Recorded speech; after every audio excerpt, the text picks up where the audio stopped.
ನನ್ನ ರಾಜಕೀಯ ಗುರುಗಳು ಆದಂತ ಅರವಿಂದ ಲಿಂಬಾವಳಿ ಅವರ ಇವತ್ತು 57ನೇ ವರ್ಷಕ್ಕೆ ಅವರು ಕಾಲಿಟ್ಟಿದ್ದಾರೆ.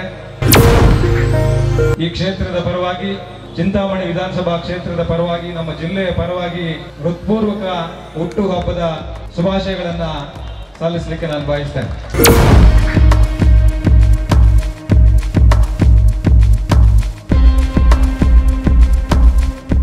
ಮಾಜಿ ಸಚಿವರಾದ ಅರವಿಂದ ಲಿಂಬಾವಳಿಯವರ 57ನೇ ವರ್ಷದ ಹುಟ್ಟುಹಬ್ಬದ ಪ್ರಯುಕ್ತ ಮಹದೇವಪುರ ವಿಧಾನಸಭಾ ಕ್ಷೇತ್ರದಲ್ಲಿ ಸೇವಾ ಕಾರ್ಯಕ್ರಮವನ್ನು ಹಮ್ಮಿಕೊಳ್ಳಲಾಗಿತ್ತು.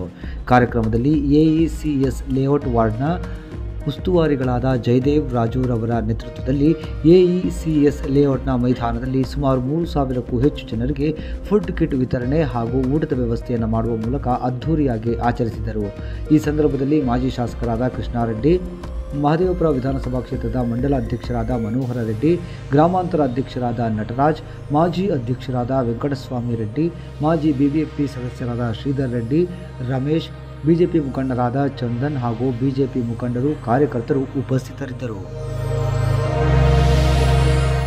ಮುಂದೇನು ಬೆಂಬಲಿಸಿ ಮತ್ತು ಇವತ್ತು ನನ್ನ ಜನ್ಮದಿನ, ಆ ಜನ್ಮದಿನಕ್ಕೋಸ್ಕರ ನಮ್ಮ ಇಲ್ಲಿಯ ವಾರ್ಡಿನ ಎಲ್ಲ ಮುಖಂಡರು, ಜಯದೇವರಾಗಿರ್ಬೋದು, ವೆಂಕಟಸ್ವಾಮಿ ರೆಡ್ಡಿಯವರಾಗಿರ್ಬೋದು, ಚಂದನ್ ಆಗಿರ್ಬೋದು, ಈಶ್ವರ ಆಗಿರ್ಬೋದು, ಇದೆಲ್ಲ ನಮ್ಮ ಶಕ್ತಿ ಕೇಂದ್ರಗಳ ಅಧ್ಯಕ್ಷರು, ನೀವೆಲ್ಲರೂ ಪ್ರಯತ್ನ ಮಾಡಿ ಇಷ್ಟು ದೊಡ್ಡ ಸಂಖ್ಯೆಯಲ್ಲಿ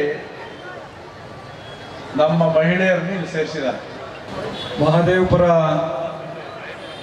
ವಿಧಾನಸಭಾ ಕ್ಷೇತ್ರದ ನಿಮ್ಮೆಲ್ಲರ ನೆಚ್ಚಿನ ಜನಪ್ರಿಯ ನಾಯಕರು, ಮಾಜಿ ಶಾಸಕರು, ಕರ್ನಾಟಕ ರಾಜ್ಯದ ಮಾಜಿ ಮಂತ್ರಿಗಳು ಮತ್ತು ನನ್ನ ರಾಜಕೀಯ ಗುರುಗಳು ಆದಂಥ ಅರವಿಂದ ಲಿಂಬಾವಳಿ ಅವರ 56 ವರ್ಷಗಳನ್ನು ಪೂರೈಸಿ ಇವತ್ತು 57ನೇ ವರ್ಷಕ್ಕೆ ಅವರು ಕಾಲಿಟ್ಟಿದ್ದಾರೆ. ಇಂಥ ಒಂದು ಶುಭ ಸಂದರ್ಭದಲ್ಲಿ ಈ ಕ್ಷೇತ್ರದ ಪರವಾಗಿ, ನಮ್ಮ ಚಿಂತಾಮಣಿ ವಿಧಾನಸಭಾ ಕ್ಷೇತ್ರದ ಪರವಾಗಿ, ನಮ್ಮ ಜಿಲ್ಲೆಯ ಪರವಾಗಿ ಹೃತ್ಪೂರ್ವಕ ಹುಟ್ಟುಹಬ್ಬದ ಶುಭಾಶಯಗಳನ್ನು ಸಲ್ಲಿಸಲಿಕ್ಕೆ ನಾನು ಬಯಸ್ತೇನೆ.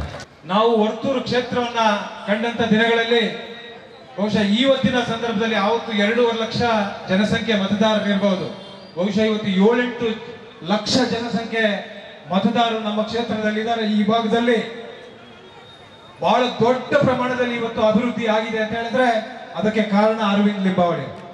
ಇವತ್ತು ನೀವು ಯಾವ ಮೂಲೆಗಾದ್ರೂ ಹೋಗಿ, ಇವತ್ತು ರಸ್ತೆಗಳ ಒಂದು ರೋಡ್ ಇನ್ಫ್ರಾಸ್ಟ್ರಕ್ಚರ್ ಇರ್ಬೋದು, ರೈಲ್ವೆ ಇರ್ಬೋದು, ಇವತ್ತು ನಮ್ಮ ಭಾಗಕ್ಕೆ ಕಾಡುಗೋಡಿವರೆಗೂ ಕೂಡ ಇವತ್ತು ಮೆಟ್ರೋ ನಿಲ್ದಾಣ ಬಂದಿದೆ ಅಂತ ಹೇಳಿದ್ರೆ, ಮೆಟ್ರೋ ಟ್ರೈನ್ ಬಂದಿದೆ ಅಂತ ಹೇಳಿದ್ರೆ ಅದು ಬಿಜೆಪಿ ಸರ್ಕಾರ ಇದ್ದಾಗ, ಯಡಿಯೂರಪ್ಪನವರಿದ್ದಾಗ, ಆ ಸಂದರ್ಭದಲ್ಲಿ ನಮ್ಮ ನಾಯಕರಾದಂಥ ಅರವಿಂದ್ ಲಿಂಬಾವಳಿ ಅವರು ಈ ರೈಲು, ಮೆಟ್ರೋ ರೈಲು ಕಾಡುಗೋಡಿವರೆಗೂ ಹೋಗ್ಬೇಕು ಅನ್ನುವಂಥದ್ದು ಅಷ್ಟೇ ಅಲ್ಲ, ಇದನ್ನ ಇನ್ನೂ ಮುಂದುವರಿಸಿ ಹೊಸಕೋಟೆ ಕಾಟಂನಲ್ಲೂರ್ವರೆಗೂ ಕೂಡ ಹೋಗ್ಬೇಕು ಅನ್ನುವಂತ ಒಂದು ಯೋಚನೆಯಲ್ಲಿ ಇವತ್ತು ಸಾಹೇಬರಿದ್ದಾರೆ.